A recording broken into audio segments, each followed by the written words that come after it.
Vamos cumprimentar a amada igreja com a paz do Senhor Jesus, amém? Amém. Por gentileza, livro do profeta, livro de Neemias, capítulo 2. Vamos ler somente o verso de número 17.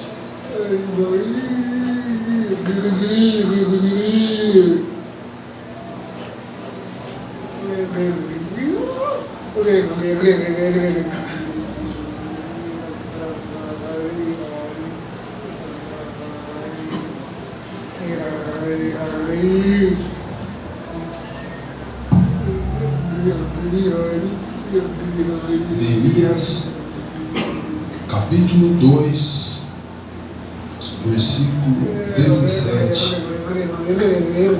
Que acharam? Diz assim: então lhes disse: bem vedes vós a miséria em que estamos, que Jerusalém está assolada e que suas portas têm sido queimadas. Vinde, pois, e reedifiquemos o muro de Jerusalém, e não estejamos mais em opróbrio. Amém, igreja?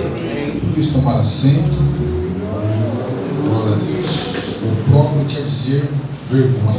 Na outra tradução diz que não estejamos mais em vergonha. Glória a Deus.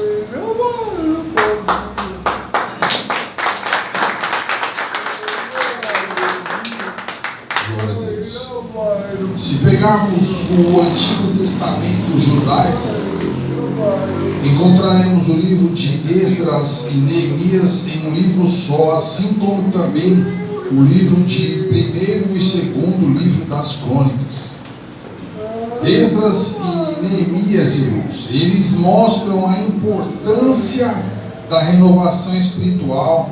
Eles mostram o quão importante é a consagração, o quão é importante observar as leis do Senhor. E o texto diz, irmãos, lá no capítulo 1, que Neemias ele estava em Suzã, a fortaleza, e ele recebe a visita do seu irmão Anani e alguns outros que vêm ali de Judá, e ele pergunta de Jerusalém: como está Jerusalém? Jerusalém é a terra amada, a pátria amada, lugar que Deus escolheu para colocar seu nome. E eles dizem: olha, Jerusalém não está bem não, os seus muros estão derribados, os seus portões estão queimados a fogo, estamos em vergonha, está difícil lá, estamos passando vergonha até diante dos povos vizinhos. E diz que quando ele recebe essa notícia, ele fica muito triste, ele chora bastante, e ele disse que ele orou por alguns dias. É interessante essa passagem que está no verso 4, diz que ele, ouvindo essas palavras, assentei-me e chorei por alguns dias, e estive jejuando e orando perante o Deus dos céus. Mas é interessante quando a gente olha no capítulo, no versículo 1, diz que ele recebeu a notícia, irmãos, no mês de Quisleu. E quando ele foi diante do rei, foi no mês de Nissan. Ou seja, o que isso tem a ver, irmão Alexandre? Esses alguns dias que ele está dizendo, ele jejuou e orou por 4 meses, irmãos. 4 meses jejuando e chorando, porque ele sabia que Jerusalém era o lugar que Deus amava. E naquele momento que ele recebeu a notícia, ele pensou: meu Deus, ele está triste, ele está sofrendo, porque é o povo que ele ama, é a terra que ele colocou o nome dele. Deus está triste. E ele jejuou e orou e falou: Deus, que o Senhor me dê graça diante do rei, que se o rei permitir, eu vou até lá, vou levantar os muros, vou colocar um portão novo, e o teu nome vai ser glorificado naquele lugar. Irmãos, quantas brigas Deus compra a mim e compra a tua, não é verdade? Quanta coisa Deus faz por mim, Deus faz por você. E Deus se agrada, irmãos, do crente que se compadece do coração de Deus, né? Que não é aquele crente interesseiro que só se preocupa em receber. mas é aquele crente que se preocupa em agradar a Deus. Glória a Deus. Ainda que Deus não dê nada, não precisa dar nada a Deus. Tanto que o Senhor já me fez, Senhor, está mais do que pago. Não, Deus, eu não vou deixar o Senhor triste, eu vou até lá, me dá graça, Deus. Me dá graça, irmãos. E era uma situação difícil, porque chegar diante do rei, ele era o quê? Copeiro, cargo de confiança. Ele estava no palácio. Palácio fala de exaltação, palácio fala de honra. Ele estava na honra, irmãos, né? Mas ainda assim era copeiro do rei, não era não príncipe. E ele ia pedir um favor muito grande, irmãos, para o rei, pedir para ir até lá. E eu imagino que essa oração durou 4 meses por causa de Deus. Eu acredito que ele estava ensaiando para falar com o rei e não viu o momento oportuno, até que certa feita ele está ali servindo ali o copo do rei, e o rei pergunta: você está doente? Ele fala: não, rei, não estou doente. Então, por que você está triste? E para os irmãos terem ideia, estar triste diante do rei era até digno de morte, né? Triste diante do rei. Não, rei, eu estou triste porque a minha cidade, a minha pátria está destruída. Não tem muro, não tem portão. Meus irmãos estão passando dificuldade lá, e eu estou triste. Eu vou aproveitar a ocasião, rei. E antes disso ele já fez uma oração rápida na mente a Deus: Deus, me ajuda, me dá graça. Eu quero te pedir um favor, se é do agrado do rei, me permita ir até lá, reconstruir os muros, me permita ir até lá levantar os portões. E o rei gostava muito dele, porque, irmãos, ele tinha graça diante do rei. Crente que é fiel a Deus, ele sempre tem graça. Você tem graça diante das pessoas. Aleluia. E o rei perguntou: quanto tempo você vai demorar nessa viagem? Ele disse: eu não sei. Ficou quieto, né? Não sabia. E eu quero, rei, sem querer abusar da sua bondade, mas já que a gente está conversando aqui, o Senhor permita que o Asaf vai comigo. O Asaf era perito em madeiramento, perito em madeiras. Me permita que o Asaf vá comigo. E também eu queria que o Senhor me desse cartas, para que quando eu passasse diante das províncias, os outros reis vissem que eu estou a serviço do Senhor. Falou: tá bom, né, irmãos? Provérbios 21, versículo 1 diz que como ribeiros de água, assim é o coração do rei nas mãos do Senhor. O que isso quer dizer? Não quer dizer que Deus manda nos governantes, mas quando Deus quer, Ele faz com que o coração do governante cumpra os seus propósitos. Aleluia. Não, então você vai ver sua terra, vai arrumar os muros, vai levantar o portão, leva o Asaf, leva as cartas, e o que precisar, pode levar, vai debaixo da minha bênção. E ele foi até lá, e diz, o texto não diz quanto tempo ele demorou a viagem, irmãos. E às vezes a gente olha e pensa que era pertinho, né? Ah, ele estava em Suzã. Onde é Suzã? Suzã é lá no Irã. E onde é Jerusalém? Israel. E quantos quilômetros dá? Tem alguns estudiosos que dizem que dá 1.550 quilômetros, outros 1.776, tem uns que dizem que até 1.900. Resumindo, irmãos, para os irmãos terem ideia, era daqui na Bahia, irmãos, de cavalo. Diga misericórdia. Misericórdia. Tinha outro crente que ia dizer: não é problema meu, não, isso é problema dos crentes da Bahia, deixa eles, não, isso é deles. Mas não, vou lá, Deus está triste, eu vou alegrar o coração do meu rei. Aleluia. E ele foi até, né, traduzindo para nós, daqui na Bahia. E ele olhou, por 3 dias ele olhou, ele calculou, ele viu os prejuízos, ele olhou tudo. E diz que ele não falou com o magistrado, ele não falou com os nobres, não falou com os judeus. E diz que numa noite, capítulo 2, versículo 17, ele diz assim: olha, bem vedes vós, foi onde a gente leu, a miséria em que estamos, que Jerusalém está assolada, suas portas têm sido queimadas a fogo. Vinde, pois, e retifiquemos, né? Retifiquemos o muro de Jerusalém, e não estejamos mais em opróbrio. E quando ele disse isso, eu creio que os irmãos, isso aí a gente já sabia, né? Talvez o irmão não falou nada de novo. E ele disse, quando ele fez essa declaração, os irmãos se animaram. E ele disse assim, olha, versículo 18: então lhes declarei, como a mão de Deus me fora favorável, como também as palavras do rei. E ele me tinha dito, então disseram, levantemo-nos e edifiquemos, e esforçaram as suas mãos para o bem.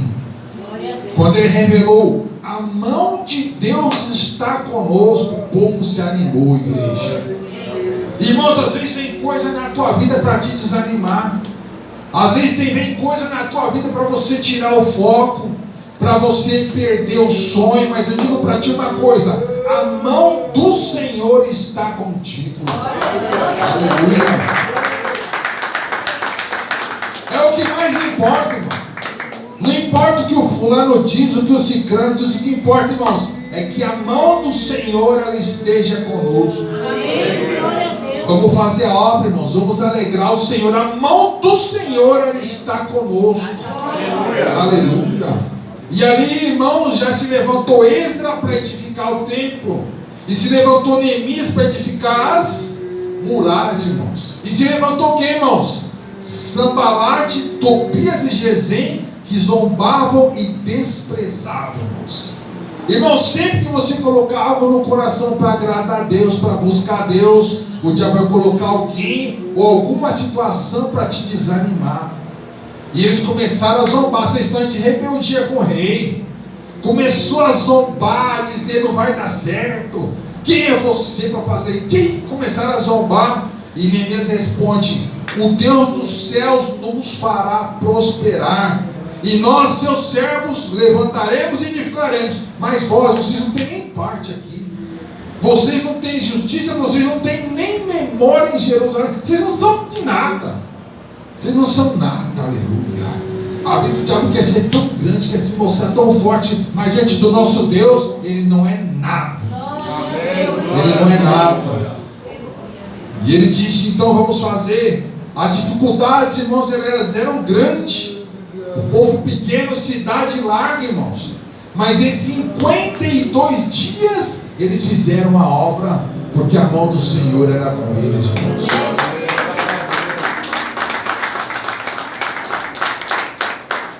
Às vezes a situação é tão difícil. Às vezes você pensa, Deus, eu não vou dar conta. Ou talvez se eu der conta, vai ser daqui a uns 10 anos para fazer isso. Porque é muito difícil, é muito grande. Mas irmãos, o nosso Deus, Ele manda no tempo. O que isso quer dizer? Irmãos, se o servo do Senhor jogar uma semente na terra, Deus vai mandar chuva e vai mandar o sol.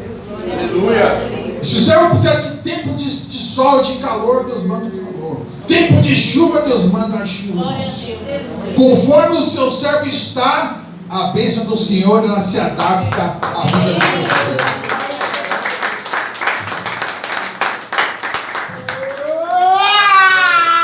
E ali, meus irmãos, os perturbados começaram a tentar atacar Neemias, fazer emboscada, fazer cilada, fazer o mal contra Neemias. Mas a mão do Senhor era com Neemias, livrando, guardando, protegendo, assim como com a tua vida. O inimigo tenta tanto mal contra você, mas a mão do Senhor ela é contigo, te livrando, te guardando, te protegendo. Igual os três na fornalha, quando foram lançar Ananias, Azarias e Misael, né, o Sadraque, Mesaque e Abednego. Os três, vamos lançar os três na fornalha, porque eles não se dobraram diante da estátua do rei. Vai os três para a fornalha. Mas parece que eles estão muito confiantes. Então, só para garantir, aquece 7 vezes mais esse negócio aí. 7 vezes. E ali colocar mais 7 vezes mais quente. Eu imagino, talvez, na Bíblia não diz, eu imagino Gabriel dizendo assim, eu vou lá. Não, você não vai não. Quando a prova é de fogo, quem vai sou eu mesmo. O próprio Jesus quem vai quando a luta é grande. Aleluia! Tanto que o rei olhou e falou assim, colocaram 3 ou 4? Colocamos 3, não, estou vendo 4. E o quarto é semelhante ao Filho dos Deuses, era Jesus, irmão. No meio da fornalha ele estava junto com os seus servos, irmãos. Aleluia. Jesus está conosco. E diante de tanta luta, irmãos, tanta emboscada, tocaia, Neemias falou: só tem um jeito da gente fazer um negócio aqui. Com uma mão a gente vai segurar as armas e com a outra mão a gente vai fazer a obra. Assim a gente não vai ser pego de surpresa. E tem mais: o rapaz da trombeta que era ali do meu lado, e ele só vai tocar a trombeta na hora que eu falar que tem que tocar a trombeta. Ou seja, ninguém fica preocupado com o ataque do inimigo, irmãos. Irmão, a gente sabe que o inimigo é astuto, ele é sujo, mas nós estamos debaixo das asas do Onipotente. Isso não é motivo para você andar assustado, irmão. Tem os crentes assombrados. Diga misericórdia, irmão. Crente que serve a Deus e tem medo do inimigo, do que ele pode fazer, irmãos. Maior é o que está conosco do que o que está no mundo.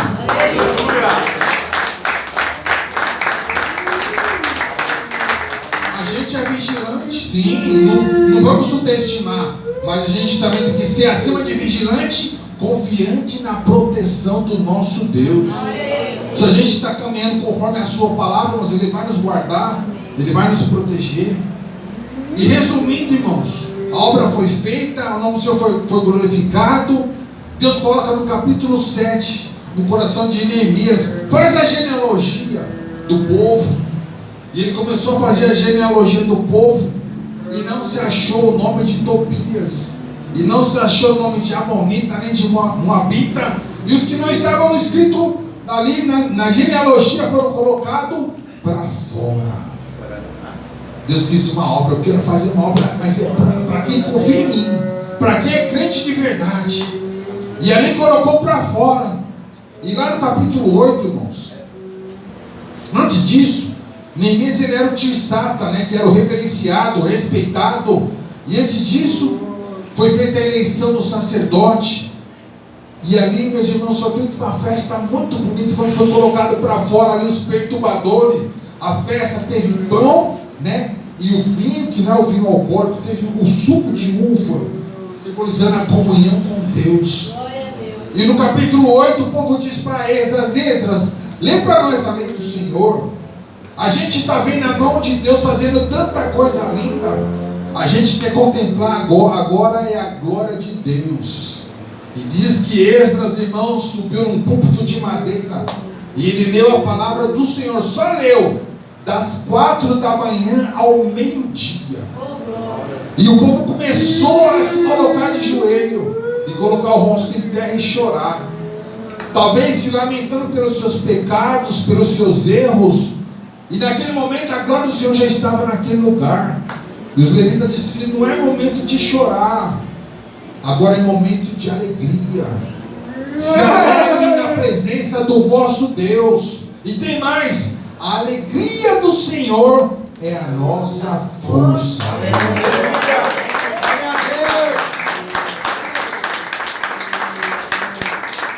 Irmãos, diante da luta, diante da dificuldade, irmãos, confie no Senhor, descanse em Deus, se esforce em Deus, pois a alegria do Senhor é a nossa força. Amém? Deus abençoe a todos, em nome do Senhor Jesus.